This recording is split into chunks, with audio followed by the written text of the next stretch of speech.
Olá pessoal, estamos começando mais um vídeo do nosso canal Café com Segurança. E no vídeo de hoje eu vou falar Eu listei, tá? O meu editor listou, ele olhou pra mim com cara feia aqui, gente, ó. Os 5 principais erros das NRs, ou até mesmo na aplicação dessas NRs. Então, solta a vinheta aí.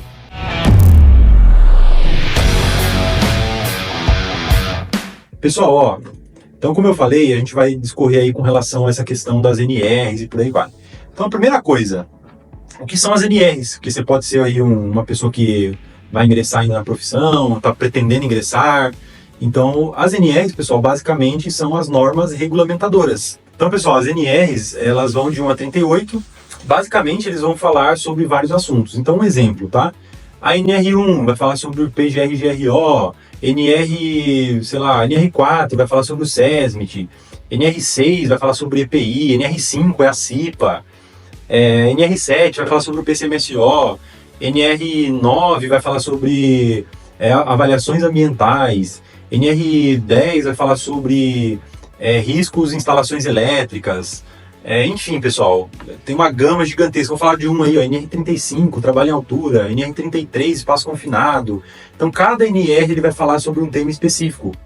E por que tem tantas NRs dentro do, ou no bojo aí das normas regulamentadoras? Porque existe uma comissão, que eles falam de tripartite, que eles vão analisando, pessoal, os possíveis problemas que têm gerado acidentes de trabalho, e eles vão atuando para mitigar, e eles vão criando normas novas para acabar com aquele problema. Porém, pessoal, nem sempre essas normas elas são bem construídas. E aí o objetivo do nosso vídeo de hoje, basicamente, é falar a respeito dessa questão. Será que as normas regulamentadoras elas estão bem construídas? Será que tem falhas nessas normas regulamentadoras? Será que a gente poderia melhorar a abordagem ou a forma com que ela vai ser passada ou administrada pelas empresas? Então nós vamos tratar a respeito disso aí nesse vídeo, perfeito? Então vamos lá. O primeiro tópico que eu listei aqui é o quê? Complexidade excessiva. Pessoal, vamos lá. As normas regulamentadoras basicamente são escritas por legisladores. Então são pessoas que eles vão escrever ali um monte de textos e por aí vai, que nem sempre são fáceis de se compreender. E é óbvio que existe uma via de mão dupla. Existe a questão da pessoa que está lendo não conseguir entender a norma regulamentadora, porque ela é um analfabeto funcional. E existe também a questão da norma regulamentadora muitas vezes não ser tão claras naquilo que ela quer explicar. Então, às vezes, vai uma dica. Seja um pouco mais simples para descrever. Faça com que isso seja algo que o leitor vá conseguir de fato compreender aquilo, facilite a vida para o leitor. E aí começa a se criar várias normas, normativas, instruções e não sei o que lá, que aí vai só dificultando a pessoa para aplicar essa legislação, essa norma regulamentadora. Então é importante ter várias, nós evoluímos, porém existem normas que até se contradizem, mudam muito, é difícil, a pessoa fala uma coisa hoje, no outro dia já foi revogado, então essa bagunça faz com que se torne complexo as normas regulamentadoras. E é óbvio que é algo muito grande também. São textos enormes, são textos rebuscados e por aí vai. Então, a complexidade muitas vezes pode fazer com que nós não apliquemos essa legislação. O segundo tópico está um pouco ligado, que é a falta de atualização e adaptação, pessoal. Então, o que é isso daí? Atualização. Eu vou dar um exemplo que nós descrevemos aqui, que é assim, ó. Apesar de atualizações recentes, algumas NRs não acompanham novas realidades de trabalho. Por exemplo, a NR17, que trata de ergonomia, não aborda de forma ampla as questões relacionadas ao home office. Você vê, ó, o que aconteceu no home office? Começou a bombar home office. Home office, tem gente até hoje que está trabalhando de home office e não existe uma legislação específica, ou não trata de forma clara ainda como vai ser abordada essa questão.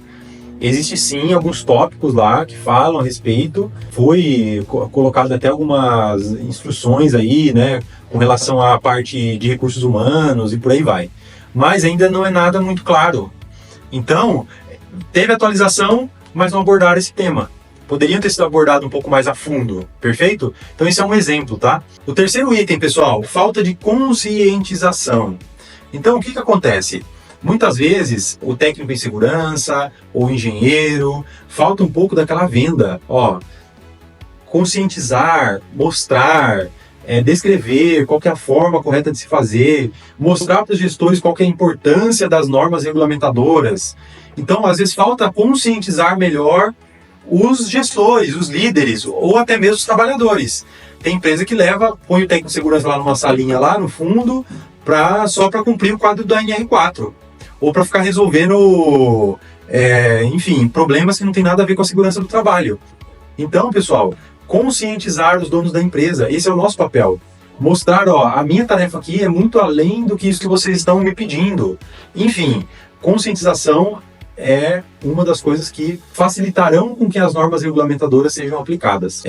O item 4, pessoal, fiscalização inadequada. Então, a fiscalização, muitas vezes ela vem por parte do Ministério do Trabalho, por aí vai, e eles começam a pedir coisas que muitas vezes não estão dentro da legislação, pede porque quer que faça.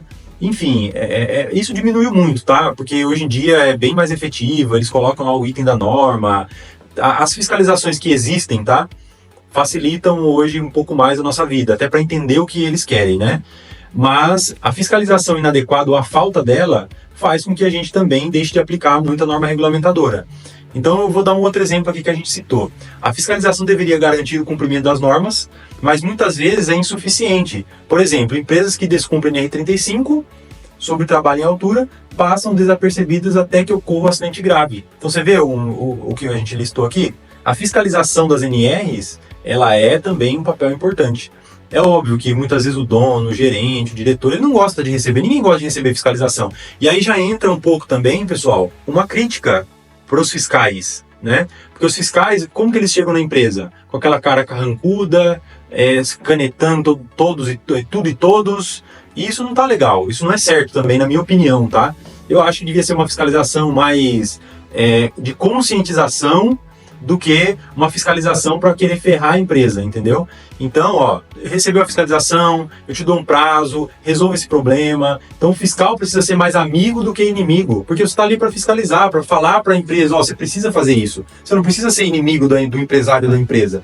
Mas muitas vezes nós não vemos isso acontecer. São fiscais muitas vezes autoritários, que só estão aí para, de repente, mostrar poder e por aí vai. Então, a fiscalização inadequada, às vezes, pode ser que faça com que as normas não sejam, de fato, aplicadas. Pessoal, o 7º tópico que eu queria listar para vocês são problemas específicos de NRs. Então, eu vou ler para vocês aqui, porque foram muitos que a gente descreveu, que foram 5. Desatualização em relação à tecnologia. Então, tem algumas normas regulamentadoras que estão totalmente defasadas. Vou dar o exemplo de uma, NR12. Então, você pode encontrar N problemas, porque o equipamento é tecnológico de mais ou de menos, e aí pode causar um problema com o NR12. Excesso de burocracia, exemplo, NR9, sobre o PPRA, que agora substitui pelo PGR. Muitas vezes exige processos demorados que nem sempre geram valor prático para a segurança. Então, assim, existem algumas situações dentro do PGR, que foi citado até em vídeos anteriores nossos aí. Eu vou dar um exemplo aqui que me veio à mente agora. A questão do PCMSO estar em acordo com o PGR. Está dentro da norma? Está. Mas, vamos supor, você listou lá itens que são de baixo risco, médio, alto risco e por aí vai. Risco grave iminente e por aí vai. Você listou lá o de baixo risco. Na minha opinião, tá? Que não vale muito. Qual que é a necessidade de eu colocar algo que tem baixo risco de acidente dentro do PCMSO?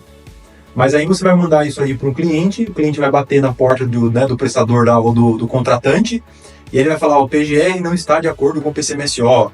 Então isso é excesso de burocracia, até por parte da gente mesmo. Então vamos lá. Desconexão com a realidade, com realidades regionais.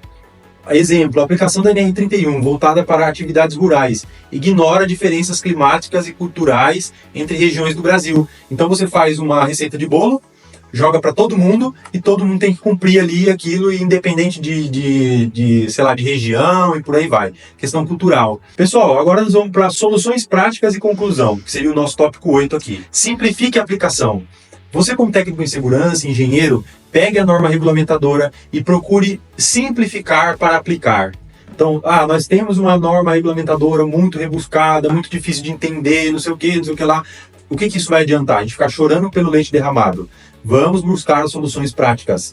Simplifique a aplicação. Pegue o que você está precisando, o que se aplica à sua empresa, liste, faça cronogramas, coloque responsáveis e por aí vai. Você vai aos poucos conseguir aplicar a norma regulamentadora.